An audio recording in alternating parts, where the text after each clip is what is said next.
The hair that tumbled down the creased forehead was grey now. She had heard someone had bought the old Archbishop's house, a musician of some kind, and had a mental image of some long-haired rock-and-roll guitarist still clinging to the sartorial style of the late 70s, with a leather pea coat, stacked heels, and a pair of dark glasses to disguise those eyes that nobody would have recognised anyway. But nothing could have prepared her for the sight of him, wrapped in a scarf and a parka, the cuffs of his trousers riding too high, revealing unmatching socks and a pair of trainers that any teenager or pensioner might wear, looking windswept, irritable, and unmistakably old. He somehow belonged there, the way she belonged, the way other random arrivals could never belong, winter inhabitants of summer cottages, blown down here by the wind of the latter end of the pandemic. She examined her own hands as she passed him. Still on the small side, she thought, hardly able to stretch over an octave from little finger to thumb. Still they were well preserved, which was more than she could say for his.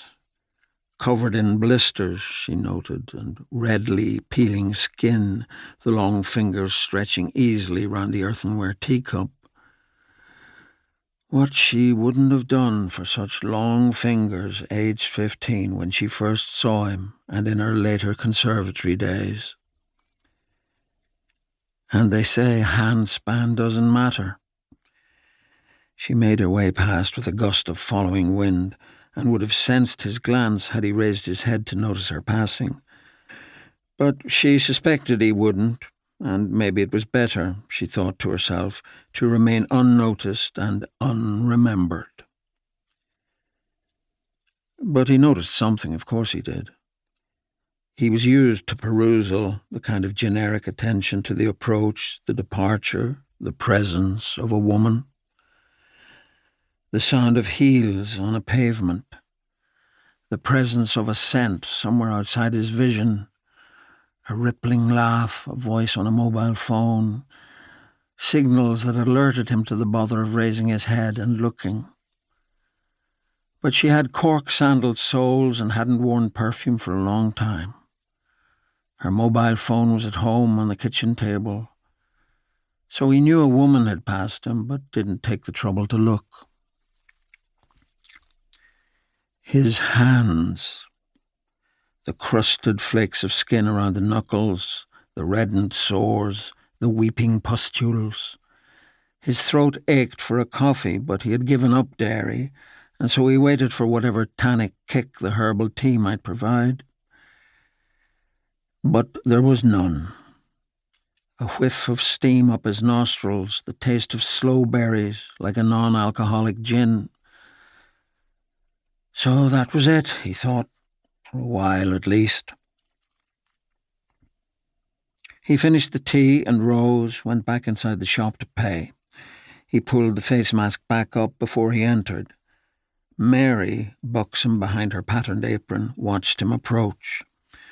Through the window, obscured by the thin dapple of mist, then through the open doorway, walking with the mildest stoop for a man of his age, rustling for coins in his left-hand pocket. She had heard of him, of course, and with that strange deflected grace of the Irish countryside, pretended she hadn't. He was famous for something or other. Not the bass guitar, like that long-haired streel down Baclonakilty who used to play with Jimi Hendrix. No, it was the piano. "How much, my dear?" he asked. She looked at his crabbed hand on the butcher's block counter and wondered, was this endearment a tease or a presumption? "$2.50, she said. She almost added an ironic "sir," but she held her tongue, deciding it was neither. He was a man too used to easy familiarity. Others were always an audience for him. A sea of faces, no need to distinguish one from the other. "If I could ask a small favour," he began, and took a piece of folded paper from the pocket of his parka. "Whatever we can do to help, sir."